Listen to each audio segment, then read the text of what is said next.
Back in Sarasota for a final time. This is Cavs Training Camp Nightly, presented by KeyBank, as we put a bow on the preseason here in Florida. Hi, everyone. John, Michael, and Serena Winters. It is the final time we will visit with you this week. The Cavaliers have a scheduled off day today. They do go back to work tomorrow. They're also going to fly home after their workout tomorrow and get ready for the preseason opener Tuesday at home against the Bulls. I'm sad we're leaving, John. I mean, it's been great out here. Players have obviously had a great time, whether it was team dinners like we saw last night. Everybody is there.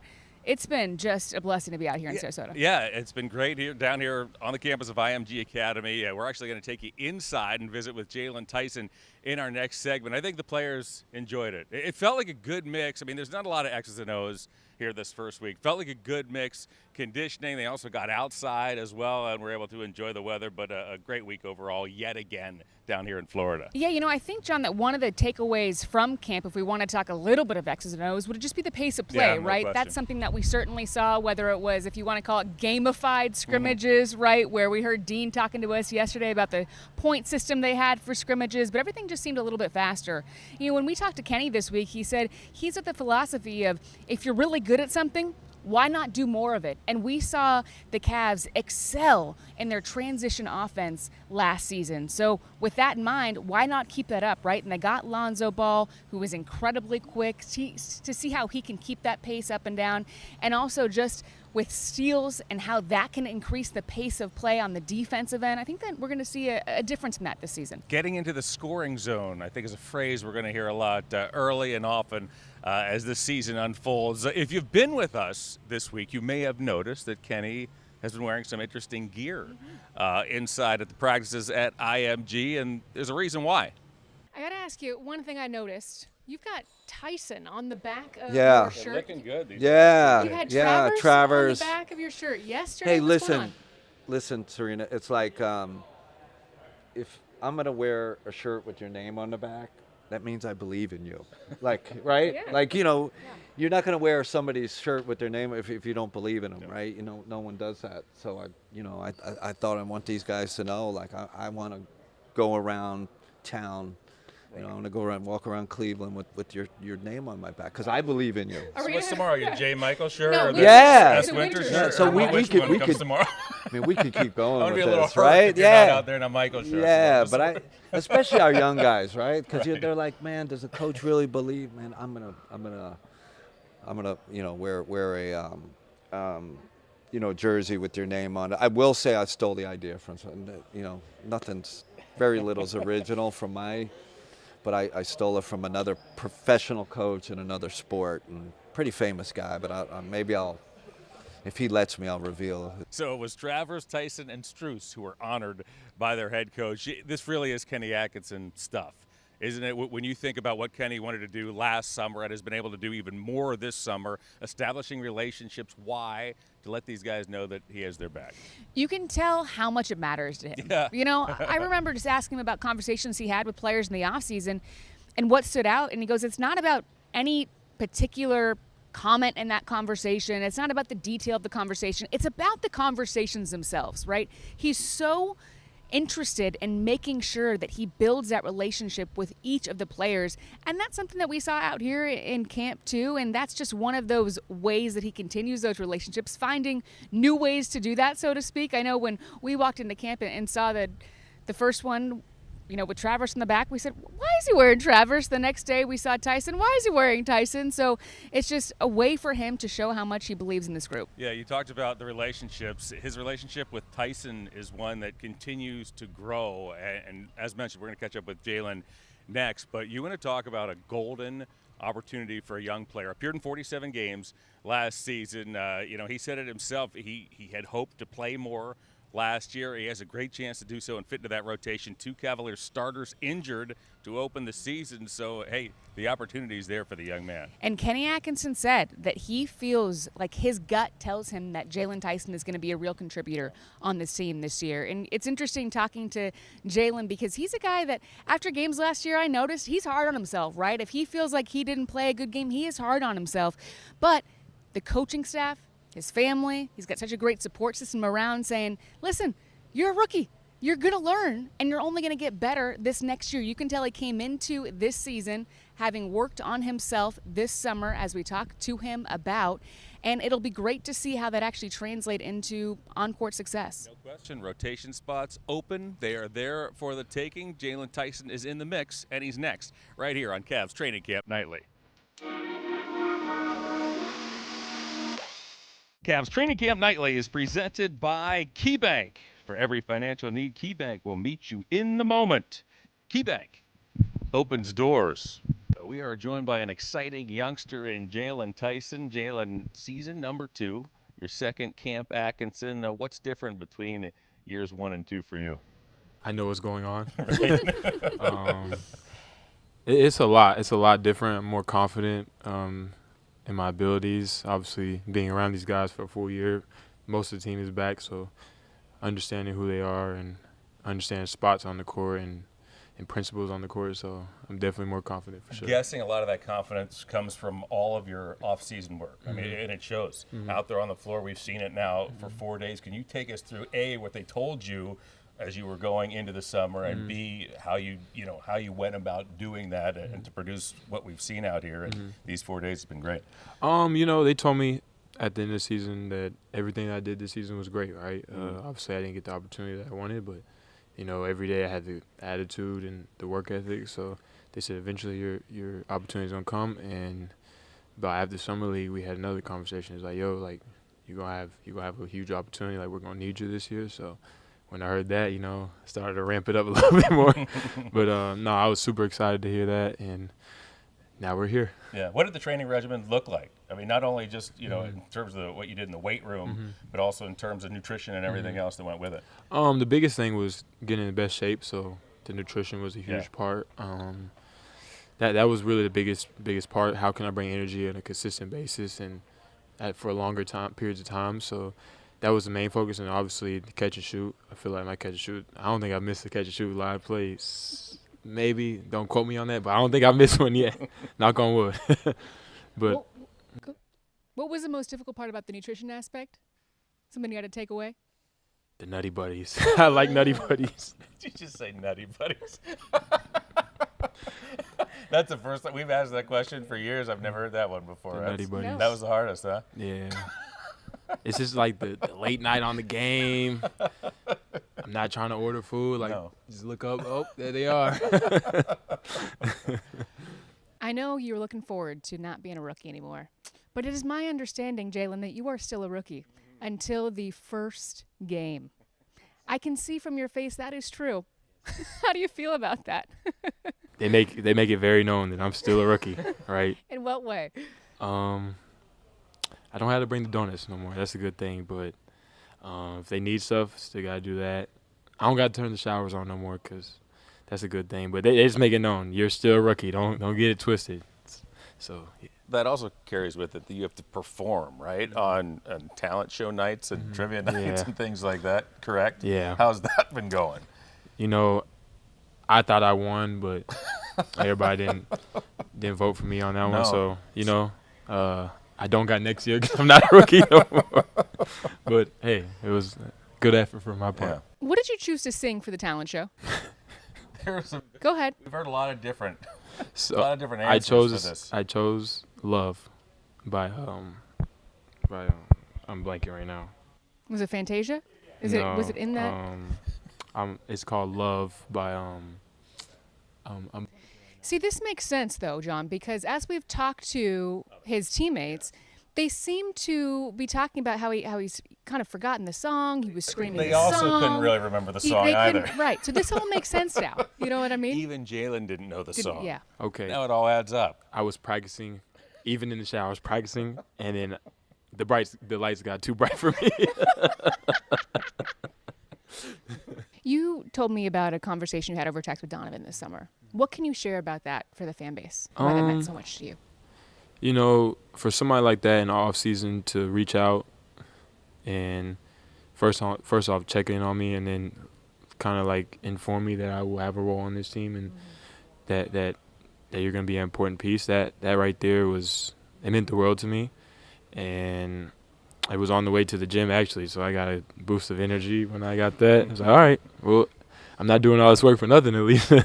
So, yeah, I mean, Donovan's a special human being, special player, obviously, but I'm grateful for him and all my teammates. JD, what surprised you the most about your rookie NBA season? A lot of times we hear rookies say the sheer length of the season was something that, even though I knew how long it was going to be, it surprised me. Was that surprising to you? Was there anything else that really opened your eyes over season number one? The travel. Oh, yeah? I remember waking up some cities, I don't even know where I'm at. I just woke up and, all right, next thing. Like, it was kind of like a routine base, and we'll be in Philadelphia or Chicago, and I thought we're still in Detroit. So that's the hard part about it, but nothing else I wouldn't rather do. Have you ever gone to the wrong hotel room? I know I've done that on the road. You go to the one from the last city that we were in, right? All You the know what I'm time, saying? all the time. 1302 when I'm in 506. You don't keep your number in your pocket. Yeah. Forget it. Good luck. I usually text myself the day, like when we land, I text myself so I won't forget. I take photos of my room door so that I know. That helps a lot. Where did you spend most of the off season? In Cleveland, right? In Cleveland, yeah. yes. So doing what mostly? Stuff Just hitting the gym, hitting the practice facility. Yeah, just I got to experience Cleveland a lot. Cleveland summers, I love Cleveland summers. It's definitely not like the winter, I tell you that. Got to experience Lake Erie. There's a lot of things I got to do around the city, so I'm excited to grow with the city and hopefully bring a championship here. So you've got some new guys on this roster. Lonzo Ball, Thomas Bryant. For you, Larry Nance Jr. is new. What are your impressions of the new guys coming in? They bring a different element to our team that I feel like we didn't have last year, right? With Zoe, he brings kind of that veteran point guard, defensive-minded, but do a little bit of everything, bigger guard. Like, I love playing with him since day one when we was in L.A. And then Thomas, he's gonna bring his own energy.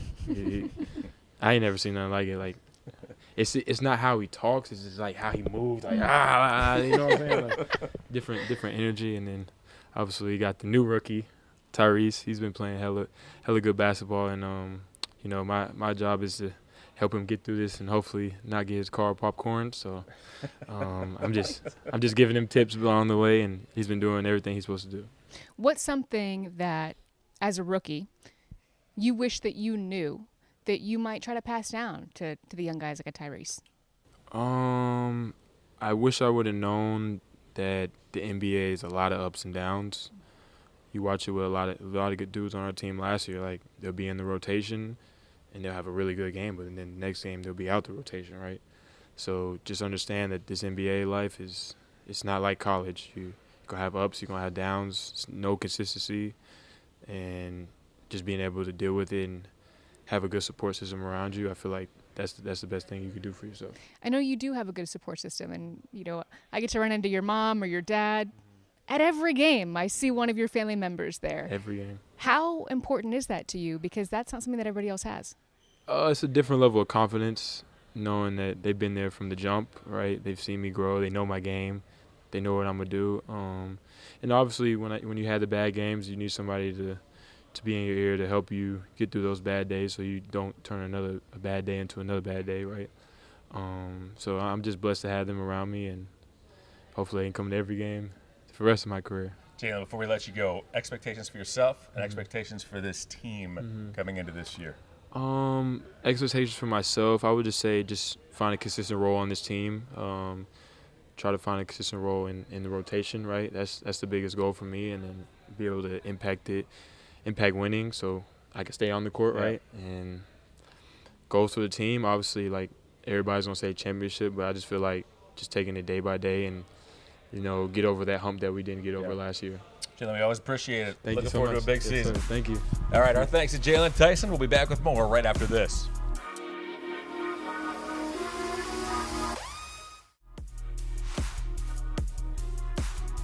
Back here on our final show of the week, John and Serena. Well, last year the Cavs launched the idea to come south for training camp for really the first time ever.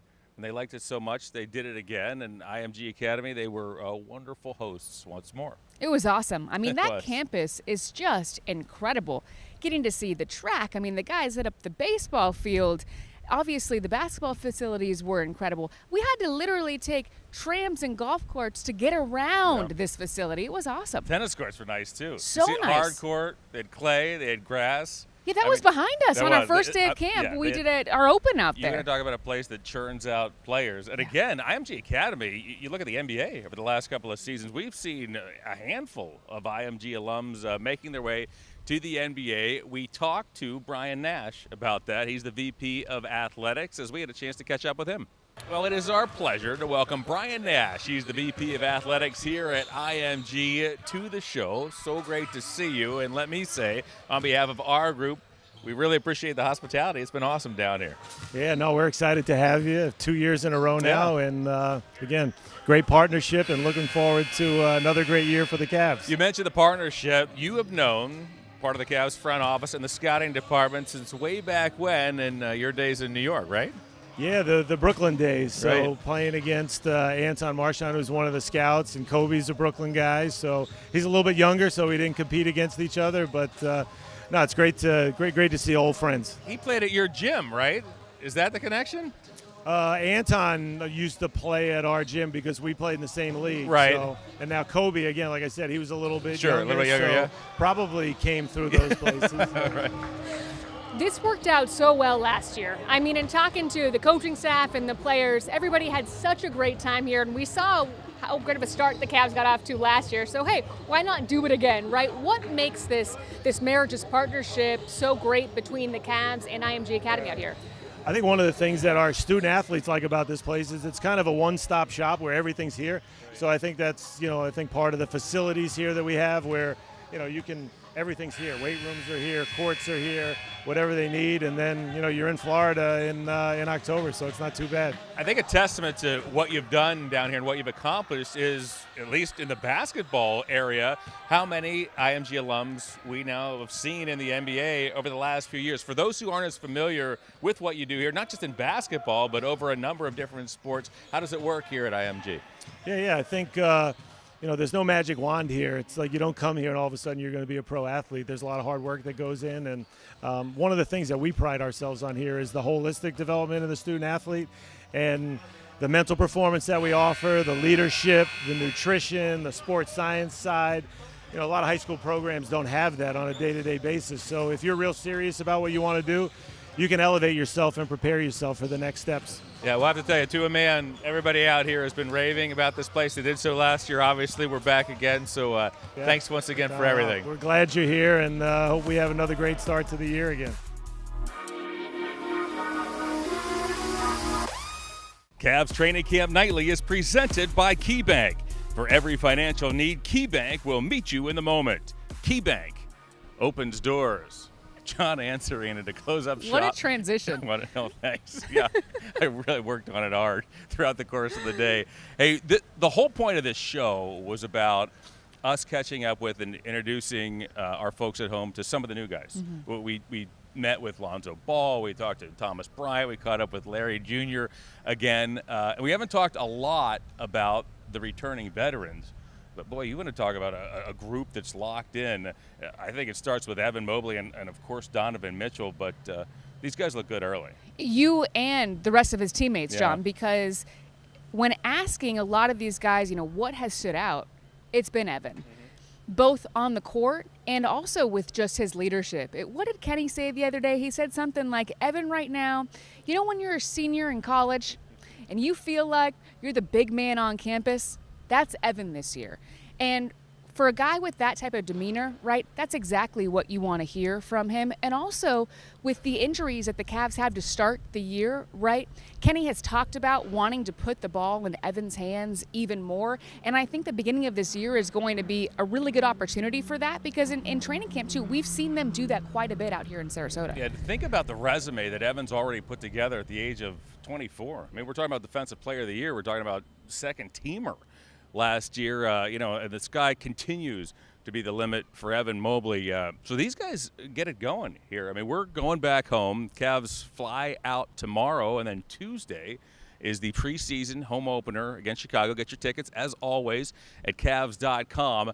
There haven't been a lot of, by design, X's and O's implemented yet, Serena, but there's time. I mean, the opener is not until 2.5 weeks from now. They're going to sprinkle in 4 preseason games, get some run against guys wearing different color uniforms, but there's plenty of time to get everything ready to go, and they've gotten off to a great start this week. And what's great about this team, right, is you've got your core there. You've got so many guys from last year, but then as we've met them this week and talking to the Lonzos and the Thomas Bryants and the Larrys, you've got guys that you're sprinkling in to elevate this team. Yeah. And we're seeing that already in camp, but to have these next few weeks and to be able to have these preseason games, try some things out, have the guys get used to Lonzo's ridiculous court vision as an example, because we have seen him throw some dimes at training camp this week that have just kind of made you go, wow.